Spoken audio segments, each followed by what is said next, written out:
Now I welcome both of you to this session, sir. This session is meant for educators of higher education community. They're run by ICT Academy, and we have been supporting the educators to all possible extent. Like, you are doing a very big job, and we are trying to play a small role. So with this, now first we will be requesting Professor Ashutosh Sharma, the Secretary, DST Government of India, to deliver his inputs and insights on what the future is looking, how to look forward the future, specifically in terms of education, employability, and entrepreneurship. Now, as sir always, he already said it's a very, very longer topic to be dealt in almost 24 hours. But but we thought, if getting some insights from a person like you will make all of us, all the faculty members, to go back and work on certain areas. And I'm sure you all know about Professor Ashutosh Sharma.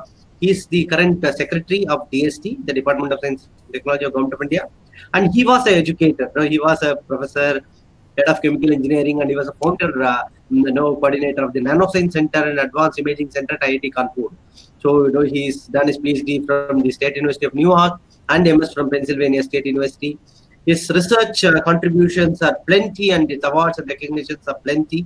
And with this, we should say he's a great scientist who's been working in a lot of research areas, interdisciplinary areas, and that's the reason why how he manages that large portfolio of the Department of Science and Technology. So with this, let me request Professor Ashutosh Sharma to deliver your talks. Very good morning to everybody who is listening. I am so glad that ICT Academy is looking at this very important question about the future of skills, future of education, future of jobs.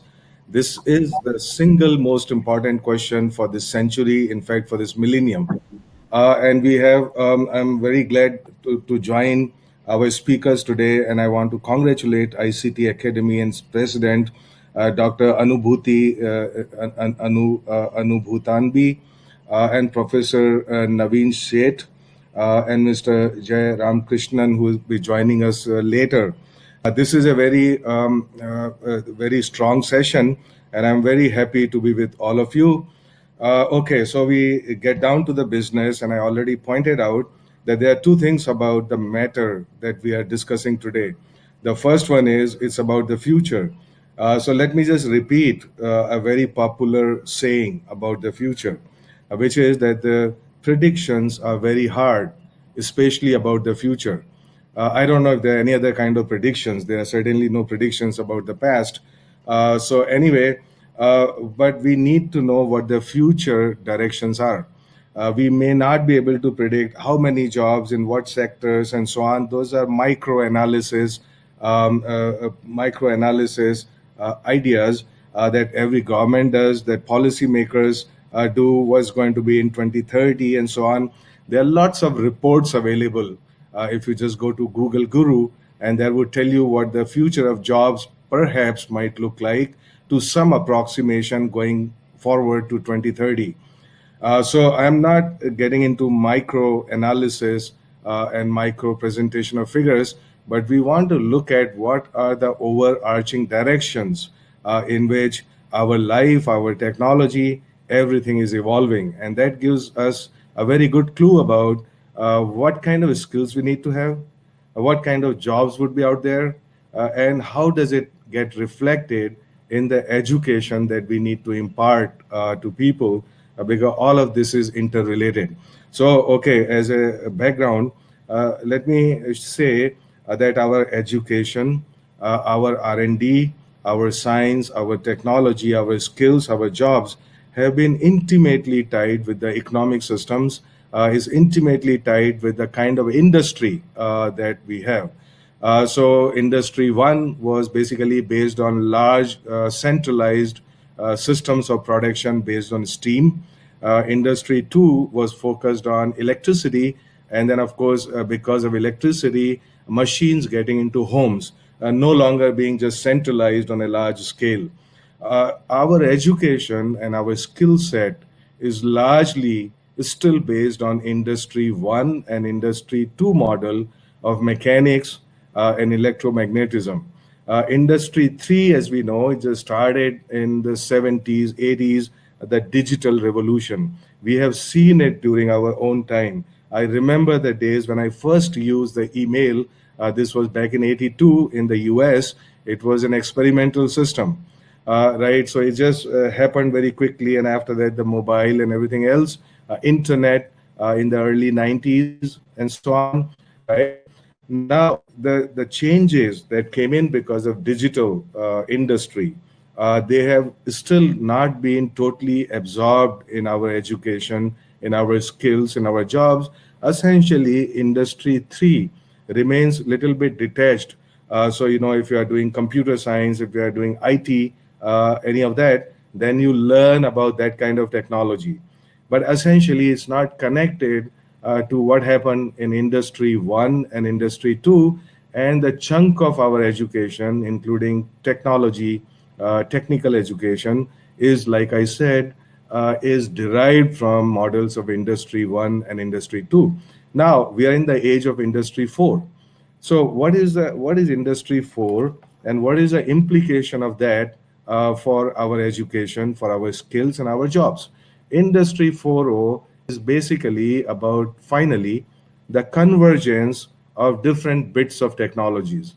What that means is, it's a convergence, it's a integration, it's a coming together of data, the flow of data, perception through sensors, communication through going forward to 5G and faster modes of communication, communication between machines, IoT, integration of decision making, which is artificial intelligence, machine learning, deep learning, whatever you call it. So it is the heart of the system is handling big amount of data coming from different sources, relevant data, online, real time, and you'll be able to make decisions based on that and then act on those decisions. Now, you see, decisions are made not only based on the digital data which is flowing in, but also perceptual data. So, what that means is that the machines have sensors, which, depending on their job, depending on the purpose, the need, is providing actually information about your surroundings.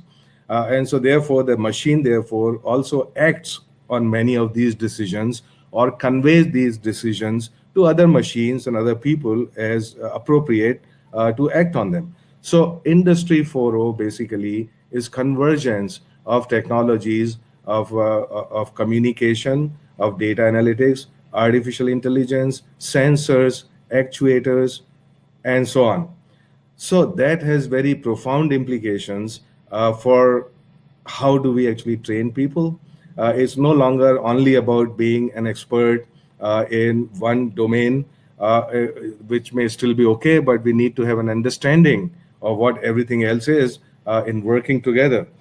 So convergence is the buzzword, is basically what would continue to happen throughout our lives and also the lives beyond.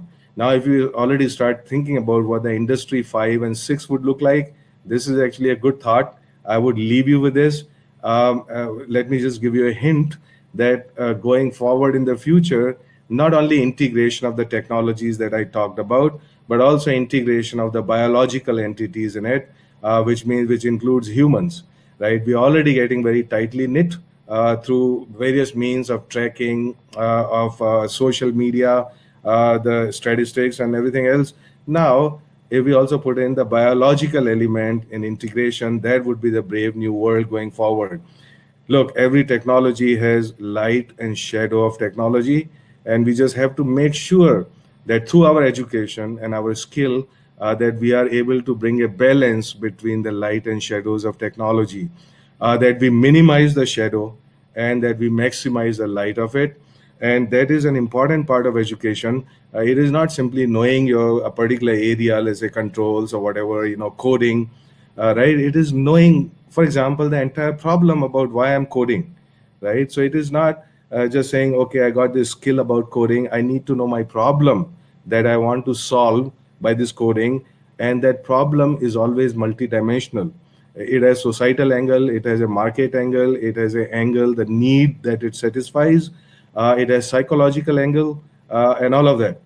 So therefore, we need to have this diversity of experiences, this diversity of training in everything that we do. Clearly, remote processes become very important, whether it is education, whether it is medicine, and all of that, delivering services through remote means. And this is where, I often think about, okay, what are the weaknesses in our delivery, for example, of education today by remote means? So it is fairly clear that one of the grave weaknesses is related to experimental sciences and, for example, a lab experience. How do we actually bring lab to people?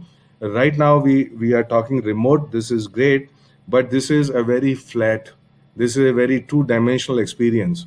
So going forward in the future, if we want our education to be effective, we have to bring certain amount of three-dimensionality into it.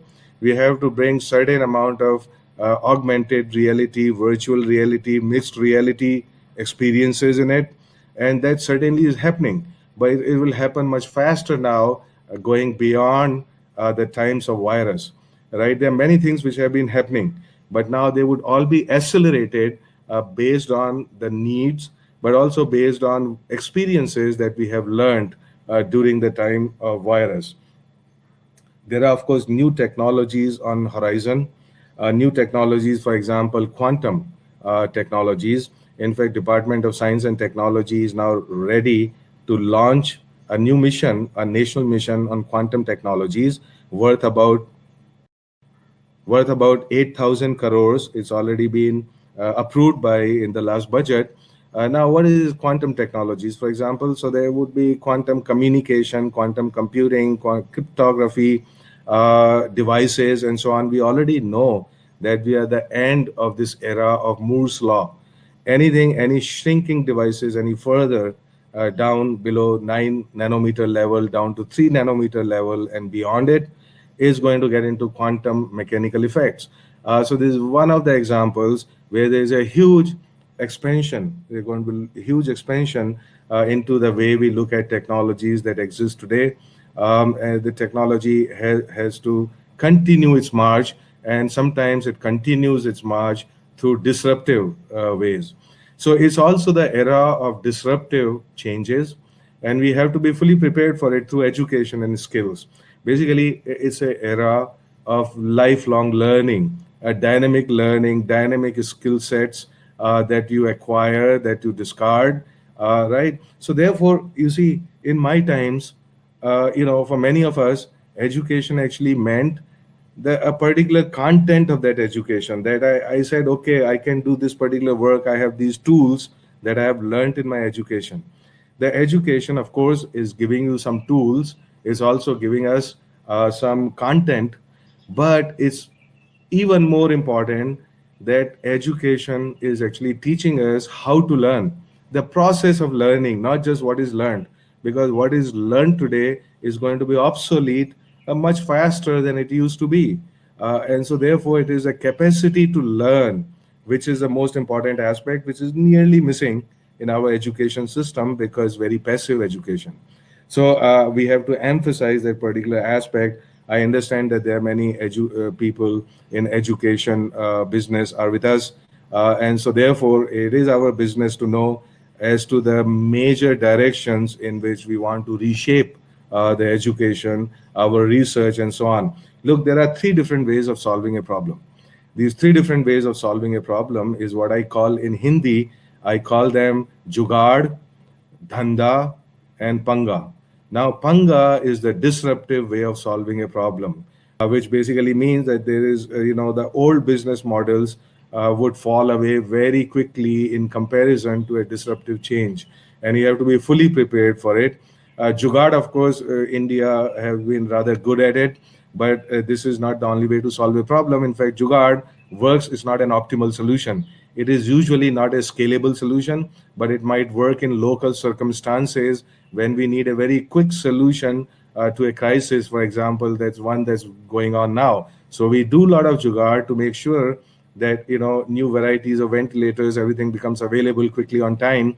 And then there's Dhanda. So Dhanda is a stable way of going forward, very incremental way of going forward, and saying, okay, I will do 2% to 5% better next year as compared to this year. We need a balance between all the three modes of solving problem, and this should become clear in our education systems. And now, of course, going forward, it's a it's a era of automation and data analytics. Data, the jobs and skills related to data would be in large numbers and are very critical. What is this data about stuff about? It's about data generation. It is about flow of data and information. It is about the ownership of data and information. It is about manipulation and use of data and information. It is curating data in a particular form for it to be useful across for different people. It is about storage of data and information. So all of these things which are related to basically manipulation, flow, generation, consumption of data, interpretation of data, use of data, all of that, including ownership and market for data. These skills and would be very important part of education and business and market and jobs. Only thing is, while doing all this data analytics business, we also have to remember that data has a context, and that it may be a physical context. It may be a data that we are going to be using together with X-rays and for artificial intelligence diagnostics and what have you. So therefore, some amount of domain knowledge that is integrated with our skills and data analytics is rather important. In fact, I gave a 1 hour, 1.5 hour lecture for this coding, that's an coding for COVID-19, which is an IBM global program. And so the focus entirely is, look, if I may be a coder, but beyond being a coder, as a multidimensional knowledge being, what is it that I need to know to do effective coding?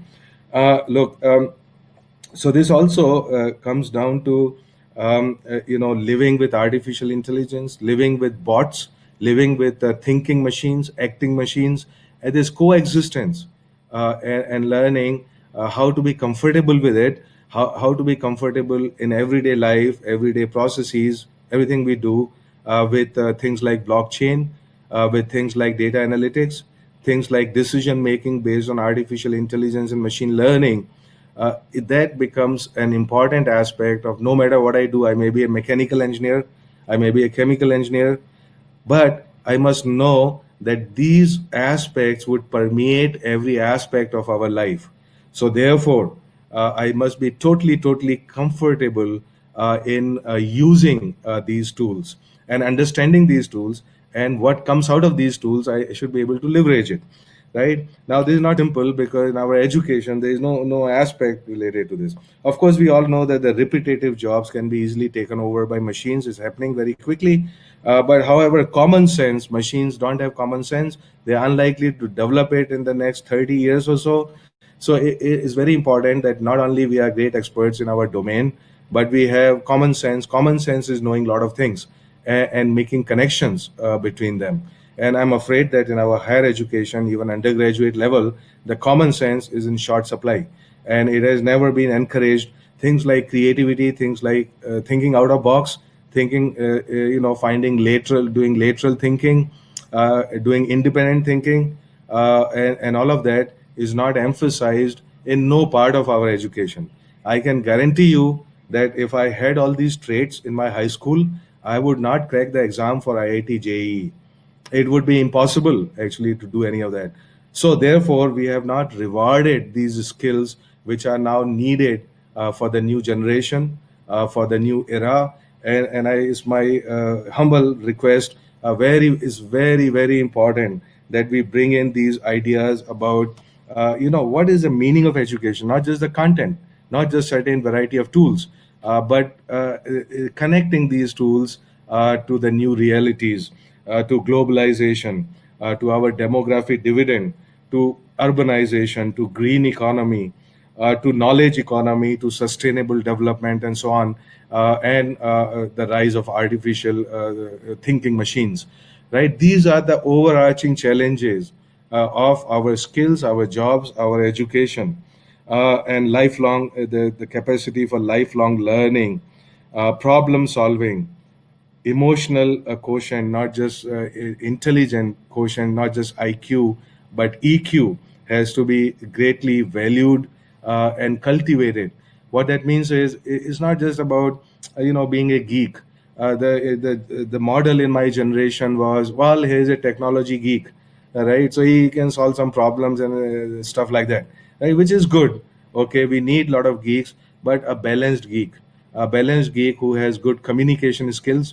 This is another thing which we never emphasize, because you see, in order for me to crack some exam that gets me into a technical college, I don't need to have communication skills. What I need to have is a tick the right box.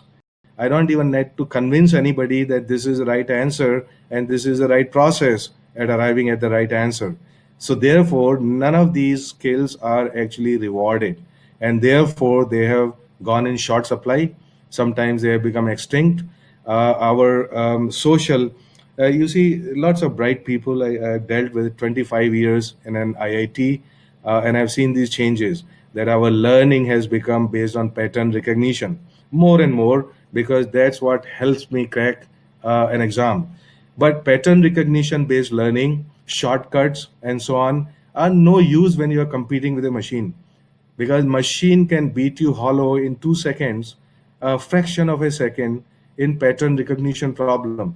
So therefore, are we properly equipped actually to compete with the machine?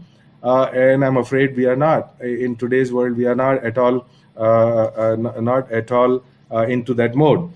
So judgment and decision making through common sense, with artificial intelligence, communication skill, working with diversity, being comfortable with diversity, having cultural intelligence.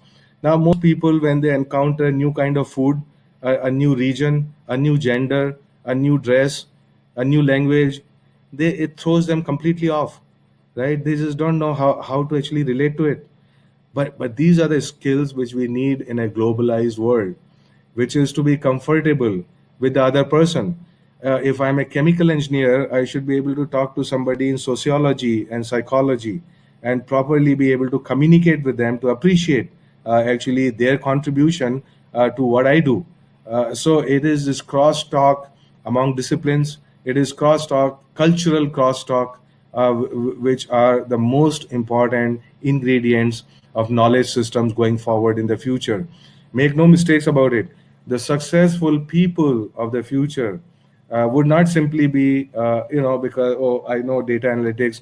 Well, okay, you may be successful, but having a lowly job for the rest of your life, which basically means, okay, hey, coder, go there, do this data logging, whatever, right? But you would not be a holistic, all round thinking, living being. And this is what we must aim for through our new technologies. You see, technology is agnostic to all these values, but it is the drivers of these technologies, the people like us, who is preparing the next generation. I don't want to even call them soft skills. This is another misnomer, misunderstanding that we have invented, that we have just tagged on these things that we call soft skills. And I say, okay, this is, well, something you do, like kind of extracurricular activity, may be helpful in your interview and so on. It is not that. It is equally important with the same weightage, okay, with the same amount of commitment, time, and so on, as everything else that we teach to people today. This the So anyway, I'm running out of time, so I will very quickly conclude it. We have to prepare people fully for change of mindset, which means today I'm like this. You see, now we get into the times of COVID-19, and people are already start asking questions about, when will I get back to the normal. Now, you see, very few people understand there is no such thing as normal, right? The normal depends on space and time. And I have seen people in Rajasthan, in Gujarat, women walking 5 kilometers to fetch a jug of water in burning sun, on burning sand. That is the normal for them, right? So now we are sitting here and we are saying, look, when would I get back to the normal? Look, the change is the constant, and adapting to the change is part of our skills and our education. This would be a very silly question to ask about. Okay, I mean, we assume that there is a static normal, which is true universally, and it is true at all times. That mindset has to change. We must be very happy to embrace change where it is required, in the direction in which it is required, not for destructive things, but saying, look, future would be different than the past has been. And the challenges of future, they are multidimensional. Even in terms of technology, there's never been an age before where we lived under constraints, constraints of natural resources, constraints of environment, constraints of climate change, constraints of those sustainable development goals, and so on. In 1950s and 60s, when technology was coming up, everybody thought that this is limitless, okay, that this party will go on forever, right? Everybody would be happy, and all their wishes would be fulfilled. The world is not like that. The world is far more challenging than the dreams, the early dreams of technology. And these challenges are the shared challenges. They have to be met by cooperation, not simply by competition. This is another thing. So I would conclude now, because this is actually a very, very long session and stuff. I would just conclude by saying, look, all our education emphasizes competition.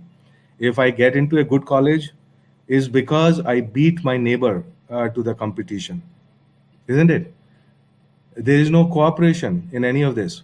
But the real problems of life, the real challenges, they are not solved only by competition. There is some amount of competition where it is required, but internally, whether it is in a family, whether it is in an industry, whether it is in a college, whether it is providing a solution, it is the teamwork that wins.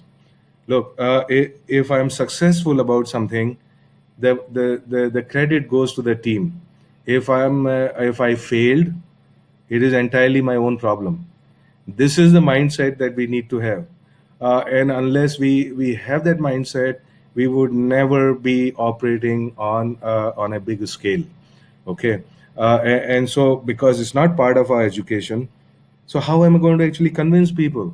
There is only the teamwork, it's only the cooperation that is most important in life. Not this silly competition, not this silly negative politics which goes on in our offices and our factories. Uh, Go a little bit beyond the self. And this requires emotional intelligence, this requires cultural intelligence, this requires a bigger canvas of life to deal with than just simply passing some courses, right? Now I know that I have not talked about, oh, what skills now we should actually start, where are the jobs and all that. Please just go to Google Guru. Okay, you, all of you are empowered actually to look at Google Guru, and you find answers to these small questions about, okay, what tool should I be teaching, and so on. Okay, but I want to wish everybody all the best going forward through the times of the virus. Stay safe, stay happy, don't be depressed. Times always change. If we come out of this with 10 times the strength that when we went in, then this crisis was successful, right? For every crisis, every challenge is an opportunity. And so we must fully remember that. I keep telling people, hey, why are you so down? I mean, what's happening, right? It is nothing. I mean, the challenges of tomorrow, 50 years down the road, would make this time of virus look like baby food. I can assure you that. And those are the challenges. This is a trailer. We have to be fully ready for those challenges as a society. Thank you very much. I exceeded my time by 5 minutes. I'm so sorry for doing that. And please maintain distancing, masking, disinfecting norms while we pass through this is very, very important. Thank you very much. Thank you very much for your most informative and inspiring speech, sir. I know you are now running out of time, but only one question I will Yes. ask you, sir, if it is okay with Certainly, you. certainly. So, Go ahead. what are your inputs for a researcher, as an academician? Their research. Do you think anything is going to change post-COVID for a researcher? The role of researcher in a college? I've already said that as a kind of overarching vision, but I'll tell you the details. Now, what we have learned in the time of virus is that the value of everybody working together from time zero. Now, what I mean by that, You see, we are already we know that we are very good, we have very good scientists, we have very good infrastructure, we are doing good global quality R&D research, but many of these things were not translating, right? And we always keep saying, hey, why we keep importing biomedical devices, everything, right? The reason for that was very simple, that we basically lacked a very clear objective and vision and partnership from the beginning with the knowledge consumers. So while we are very good at knowledge generation, we don't have the direction for the consumption of that knowledge. So therefore, in all of these things, whether we are developing ventilators, everything that happened within just 1 or 2 months, despite many constraints, that was made possible because there was a clear mandate, there was a clear goal, and the industry was fully on board from time zero, which means that we know that if we make this product, then there would be a market for it, and we know that we are all dedicated to make this happen, and we know that market is out there, and we know that there's a support. For example, DST has been supporting companies, startups, R&D, everything with a speed and with purpose.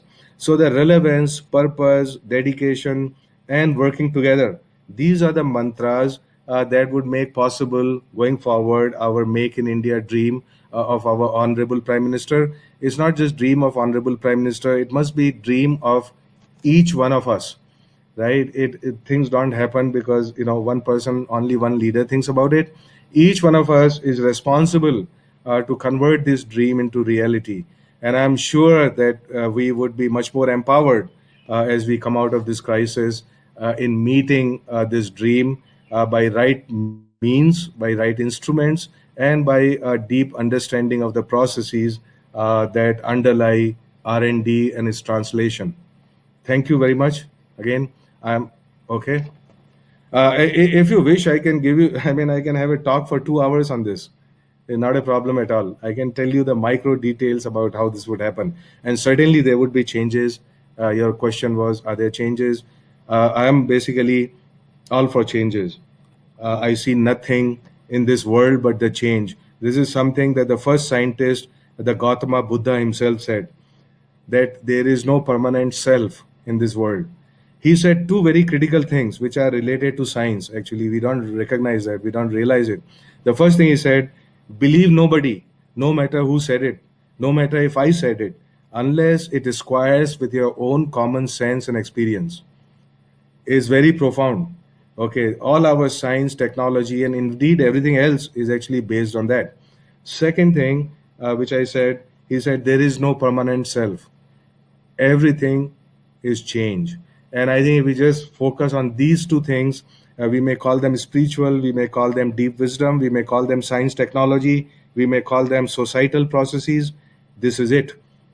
Again, thank you very much. I've gone off the camera anyways, and so I wish everybody all the very best. Thank you very much.